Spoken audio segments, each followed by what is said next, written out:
السلام علیکم میرے عزیز و اقارب، میرے عزیز و محمد غارفی پیارے پاکستان کے سٹی آف لو لاہور سے۔ دوستو، تقریباً 18 سال پہلے کی بات ہے، یہ اس وقت کی بات ہے جب سردیوں میں روزے آیا کرتے تھے۔ تو ہمارا وتیرہ یہ ہوتا تھا کہ ہم ساحرہ جاگتے تھے اور روزہ رکھ کے سحری کھا کے سو جایا کرتے تھے۔ تو اس رات بھی، اس صبح بھی میں ایسے ہی سویا تھا، تو بیل سے میری آنکھ کھلی، میں نے رضائی سے باہر منہ نکالا اور ایک آنکھ کھول کے جب میں نے گھڑی دیکھی تو صبح کے 7 بجے تھے، اور کوئی شخص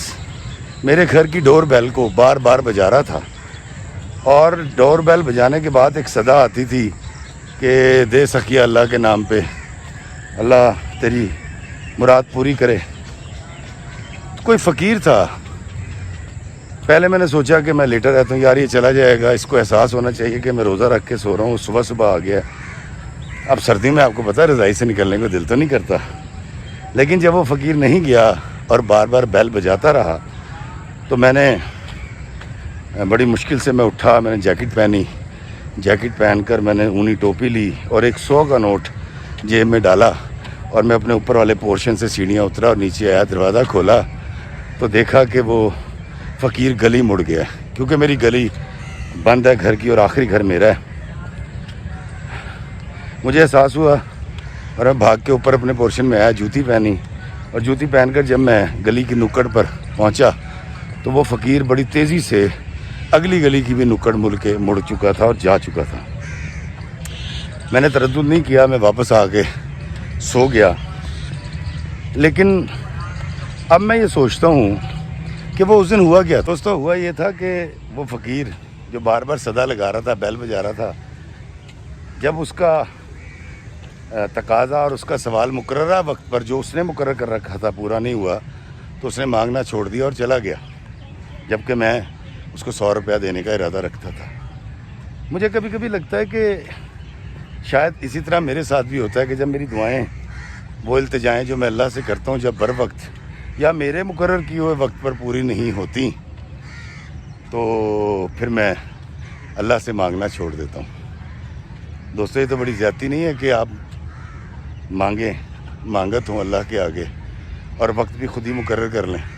کہ مجھے اس وقت چاہیے، نہیں چاہیے تو اچھا جی میں جا رہا ہوں۔ تو ایک تو مجھے یہ سمجھ آئی کہ ہر وقت مانگتے رہنا ہے اللہ تعالیٰ سے، دینے والی وہ ذات ہے اور کب دے یہ اس کی مرضی۔ دوسری بات بابا جی اشفاق صاحب نے ایک بتائی،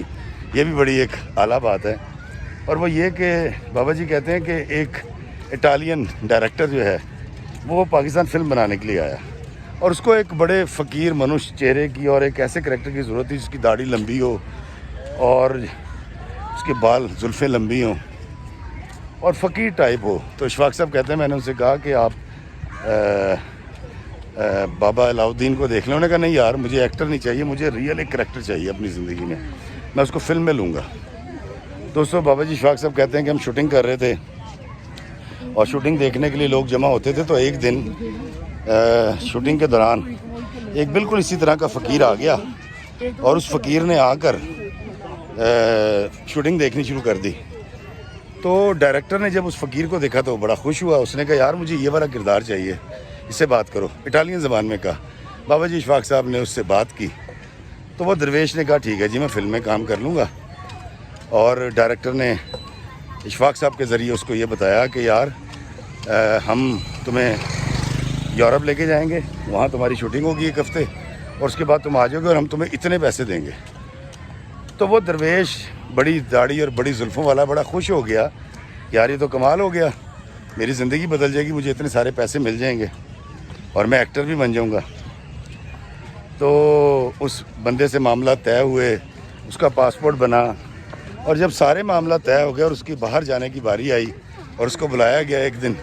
کہ وہ آئے اور آ کر ملے ڈائریکٹر سے، تو کہتے جی ایک دن ایک شخص آیا، اس نے بش کوٹ یا پینٹ کوٹ پہن رکھا تھا اور کلین شیو تھا اور ایک بڑی اچھی اینک لگا رکھی تھی، اور وہ آگے کھڑا ہو گیا سیٹ پہ۔ تو اشفاق صاحب کہتے ہیں میں نے اس سے پوچھا بھائی آپ کون ہو؟ تو اس نے کہا جی میں وہ ہوں جس کو آپ یورپ لے کے جا رہے ہیں۔ کہتے میں نے سر پکڑ لیا اور میں نے جب اپنے ڈائریکٹر کو بتایا، اس نے اس کو دیکھا کہ اس نے اپنی وہ زلفیں جن کی وجہ سے وہ کاسٹ ہوا تھا، وہ لمبی جنگل مطلب جو بڑی ہوئی داڑھی جو کسی بغیر ترتیب کے ہوتی ہے جس کی وجہ سے وہ کاسٹ ہوا تھا،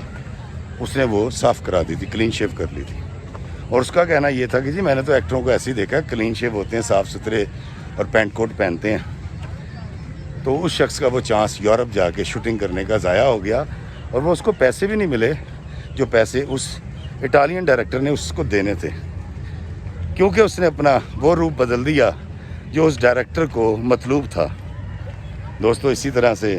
اللہ تعالیٰ ہمیں جس روپ میں دیکھنا چاہتا ہے یا ہمیں جس روپ میں پسند فرما لیتا ہے، ہم اس کی برکتیں، اس کی رحمتیں نازل ہونے کے بعد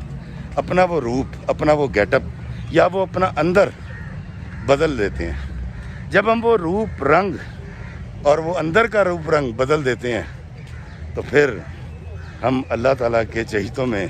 یا اللہ تعالیٰ کے پسندیدہ لوگوں میں شمار نہیں ہوتے. دوستو 2008 میں یہ کرم کا سلسلہ، بے تحاشا کرم کا سلسلہ جو مجھ پر شروع ہوا تھا، مجھ سے بھی لوگ پوچھتے ہیں کہ فضا آپ اپنا رنگ روپ کیوں نہیں بدلتے. تو میں آج ان کو جواب دے رہا ہوں اس ویڈیو کے ذریعے کہ میں چاہتا ہوں کہ میں اللہ تعالیٰ کی رحمتوں کے سائے میں رہوں، اور میرے اللہ کو اگر میرا یہی روپ پسند ہے تو میں اس روپ میں ہی اس کے حضور پیش ہوں گا اور قبر میں اتر جاؤں گا.